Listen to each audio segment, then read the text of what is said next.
Hi friends, HSC physical സയൻസിൻ്റെ പുതിയൊരു physics ക്ലാസ്സിലേക്ക് എല്ലാവർക്കും സ്വാഗതം. നമ്മൾ എടുത്തുകൊണ്ടിരിക്കുന്നത് പാർട്ടിക്കിൾ ഡൈനാമിക്സ് എന്ന ടോപ്പിക്കിൻ്റെ ക്ലാസ്സുകളാണ്. കഴിഞ്ഞ ക്ലാസ്സിൽ നമ്മൾ പഠിച്ചത് ന്യൂട്ടൻ്റെ രണ്ടാം ചലന നിയമത്തെ പറ്റിയാണ്. എന്താണ് ന്യൂട്ടൻ്റെ രണ്ടാം ചലന നിയമം? ഒരു വസ്തുവിലുണ്ടാകുന്ന മൊമെൻ്റ് വ്യത്യാസത്തിൻ്റെ നിരക്ക് ആ വസ്തുവിൽ പ്രയോഗിക്കപ്പെടുന്ന അസന്തുലിത ബാഹ്യബലത്തിന് നേർ അനുപാതത്തിലായിരിക്കും. ന്യൂട്ടൻ്റെ രണ്ടാം ചലന നിയമം ബലം അളക്കുന്നതിനുള്ള ഒരു സമവാക്യവും നൽകുന്നുണ്ട്. ഏതാണ് ആ സമവാക്യം? F=ma. ഇതുമായി ബന്ധപ്പെട്ട പ്രോബ്ലംസും നമ്മൾ കഴിഞ്ഞ ക്ലാസ്സിൽ ഡിസ്കസ് ചെയ്തു. ഇന്നത്തെ ക്ലാസ്സിൽ നമ്മൾ പഠിക്കാൻ പോകുന്നത് ആവേഗഫലത്തെ പറ്റിയാണ്, അതായത് ഇമ്പൾസീവ് ഫോഴ്സിനെ പറ്റിയാണ്.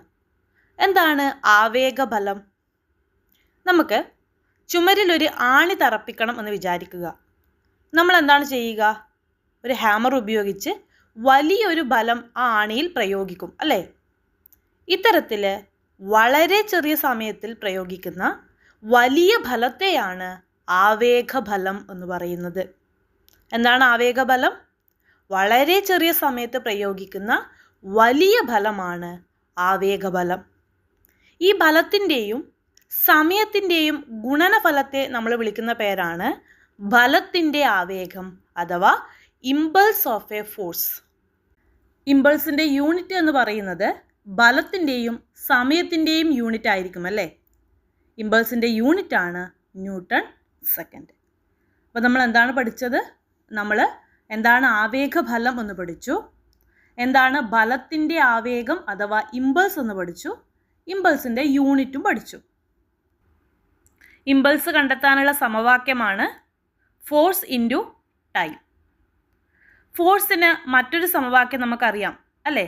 ഏതാണ് സമവാക്യം?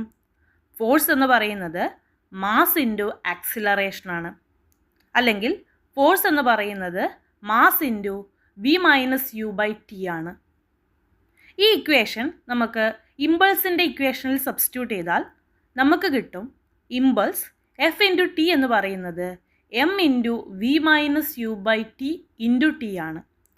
ടിയും ടിയും ക്യാൻസൽ ചെയ്താൽ നമുക്ക് കിട്ടും ഇമ്പൾസ് എന്ന് പറയുന്നത് mv - mv ആണ്. എന്താണ് mv? mv എന്ന് പറയുന്നത് ഫൈനൽ മൊമെൻറ്റം അഥവാ അന്ത്യ ആക്കമാണ്. എന്താണ് mu? mu എന്ന് പറയുന്നത് ഇനീഷ്യൽ മൊമെൻറ്റം അഥവാ ആദ്യ ആക്കമാണ്. mv - mv എന്ന് പറയുന്നത് ഫൈനൽ മൊമെൻറ്റം മൈനസ് ഇനീഷ്യൽ മൊമെൻറ്റമാണ്, അഥവാ മൊമെൻ്റ് വ്യത്യാസമാണ്. ഇതിൽ നിന്ന് എന്താണ് നമുക്ക് മനസ്സിലാവുന്നത്? ഇമ്പൾസ് എന്ന് പറയുന്നത് മൊമെൻ്റ് വ്യത്യാസത്തിന് തുല്യമാണ്. അതായത് ഒരു ബലത്തിൻ്റെ ആവേഗവും അതുണ്ടാക്കുന്ന മൊമെൻ്റ് വ്യത്യാസവും തുല്യമായിരിക്കും എന്ന് നമുക്ക് കിട്ടി. ഇതാണ് ആവേഗ മൊമെൻ്റ തത്വം അഥവാ ഇമ്പൾസ് മൊമെൻറ്റം പ്രിൻസിപ്പിൾ എന്ന് പറയുന്നത്. എന്താണ് ഇമ്പൾസ് മൊമെൻറ്റം പ്രിൻസിപ്പിൾ? ഒരു ബലത്തിൻ്റെ ആവേഗവും അതുണ്ടാക്കുന്ന മൊമെൻ്റ് വ്യത്യാസവും തുല്യമായിരിക്കും. ഇമ്പൾസുമായി ബന്ധപ്പെട്ട രണ്ട് സമവാക്യം നമുക്ക് കിട്ടി. ഇമ്പൾസ് എന്ന് പറയുന്നത് ബലത്തിൻ്റെയും സമയത്തിൻ്റെയും ഗുണനഫലമാണ്. അതുപോലെ തന്നെ ഇമ്പൾസ് ആക്ക വ്യത്യാസത്തിന് തുല്യമാണ്. വളരെ ഇമ്പോർട്ടൻ്റ് ആയിട്ടുള്ള പോയിൻ്റാണ്. ഇതുമായി ബന്ധപ്പെടുത്തി ഇമ്പൾസ് കണ്ടെത്താനുള്ള നിരവധി പ്രോബ്ലങ്ങൾ നിങ്ങൾക്ക് പ്രതീക്ഷിക്കാം.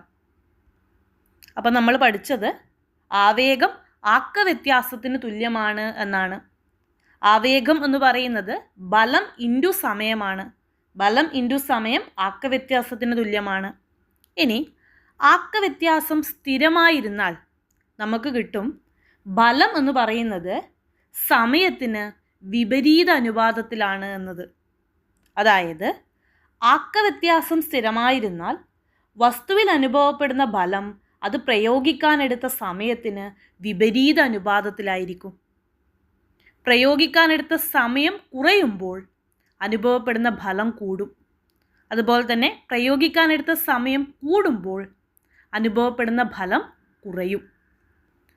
ഫലവും സമയവുമായി ബന്ധപ്പെടുത്തി ചില സന്ദർഭങ്ങൾ നമ്മൾക്ക് വിശദീകരിക്കാം. ഒന്നാമത്തേത്, ക്രിക്കറ്റ് ബോൾ പിടിക്കുമ്പോൾ കൈകൾ പുറകോട്ട് വലിക്കുന്നു. എന്തിനാണ് കൈകൾ പുറകോട്ട് വലിക്കുന്നത്? കൈകൾ പുറകോട്ട് വലിക്കുമ്പോൾ ബോളും നമ്മുടെ കൈയും തമ്മിൽ സമ്പർക്കത്തിൽ വരാനെടുക്കുന്ന സമയം കൂടുന്നു. നമ്മൾ പഠിച്ചു, പ്രയോഗിക്കാനെടുത്ത സമയം കൂടുമ്പോൾ പ്രയോഗിക്കപ്പെടുന്ന ഫലം കുറയും. കൈകൾ പുറകോട്ട് വലിക്കുമ്പോൾ സമ്പർക്കത്തിൽ വരാനെടുക്കുന്ന സമയം കൂടുന്നതിനാൽ ബോൾ നമ്മുടെ കയ്യിൽ ചെലുത്തുന്ന ആഘാതം കുറയുന്നു. അടുത്തത്, പോൾ വാൾട്ട് ചാടുമ്പോൾ ഫോം ബെഡിൽ വീഴുന്നത് മൂലം ആഘാതം കുറയുന്നു. ഫോം ബെഡ് എന്ന് പറയുന്നത് ഒരു സ്പോഞ്ച് പോലത്തെയുള്ള ബെഡാണ്. ഈ ബെഡിലേക്ക് ചാടുമ്പോൾ നമ്മൾ തറയുമായി സമ്പർക്കത്തിൽ വരാനുള്ള സമയം എന്ത് ചെയ്യുന്നു? കൂടുന്നു. തന്മൂലം നമ്മൾക്ക് അനുഭവപ്പെടുന്ന ആഘാതം കുറയുന്നു. അടുത്തത്, ഗ്ലാസ് പാത്രങ്ങൾ അടുക്കി വെച്ച പാക്കറ്റുകളിൽ സ്പോഞ്ച്, വൈക്കോൽ മുതലായവ നിറയ്ക്കുന്നു. ഗ്ലാസ് പാത്രങ്ങൾക്കിടയിൽ സ്പോഞ്ചും വൈക്കോലൊക്കെ നിറയ്ക്കുമ്പോൾ ഈ ഗ്ലാസ് പാത്രങ്ങൾ തമ്മിൽ സമ്പർക്കത്തിൽ വരാനുള്ള സമയം എന്ത് ചെയ്യുന്നു? കൂടുന്നു. തന്മൂലം അവ കൂട്ടിമുട്ടി പൊട്ടുന്നത് നമുക്ക് എന്ത് പറ്റും? ഒഴിവാക്കാൻ സാധിക്കും. അതിനു വേണ്ടിയിട്ടാണ് ഗ്ലാസ് പാത്രങ്ങൾക്കിടയിൽ സ്പോഞ്ച്, വൈക്കോൽ മുതലായവ നിറയ്ക്കുന്നത്. അടുത്തത്, ഒരു അഭ്യാസി കൈകൊണ്ട് വളരെ വേഗത്തിൽ വീശി കടുപ്പമുള്ള ഇഷ്ടികകൾ തകർക്കുന്നു.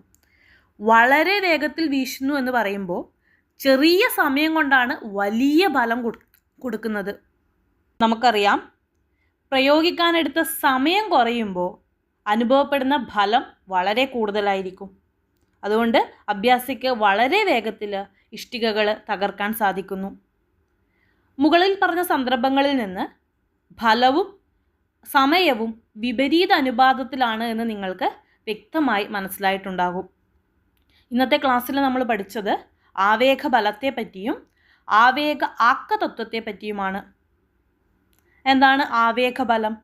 വളരെ ചെറിയ സമയത്ത് പ്രയോഗിക്കുന്ന വലിയ ഫലത്തെയാണ് ആവേഗ ബലം എന്ന് പറയുന്നത്. ഈ ബലത്തിൻ്റെയും സമയത്തിൻ്റെയും ഗുണനഫലത്തെ നമ്മൾ പറയുന്നത് ഫലത്തിൻ്റെ ആവേഗം അഥവാ ഇമ്പൾസ് എന്നാണ്. ഇമ്പൾസ് എന്നത് ആക്ക വ്യത്യാസത്തിന് തുല്യമാണ് എന്ന് നമ്മൾ പഠിച്ചു. ഇതാണ് ആവേഗ ആക്കതത്വം എന്നറിയപ്പെടുന്നത്. കൂടാതെ ആക്ക വ്യത്യാസം സ്ഥിരമായിരുന്നാൽ വസ്തുവിൽ അനുഭവപ്പെടുന്ന ഫലം അത് പ്രയോഗിക്കാനെടുത്ത സമയത്തിന് വിപരീത അനുപാതത്തിലായിരിക്കും എന്ന് നമ്മൾ പഠിച്ചു. ഇതുമായി ബന്ധപ്പെട്ട നിരവധി സന്ദർഭങ്ങളും നമ്മൾ ഡിസ്കസ് ചെയ്തു. അടുത്ത ക്ലാസ്സിൽ നമ്മൾ പഠിക്കുന്നത് ന്യൂട്ടൻ്റെ മൂന്നാം ചലന നിയമത്തെ പറ്റിയും ആക്ക സംരക്ഷണ നിയമത്തെ പറ്റിയുമാണ്. ക്ലാസ്സുകൾ ഇഷ്ടപ്പെട്ടെങ്കിൽ വീഡിയോ ലൈക്ക് ചെയ്യുക, അതുപോലെ തന്നെ ചാനൽ സബ്സ്ക്രൈബ് ചെയ്യുക.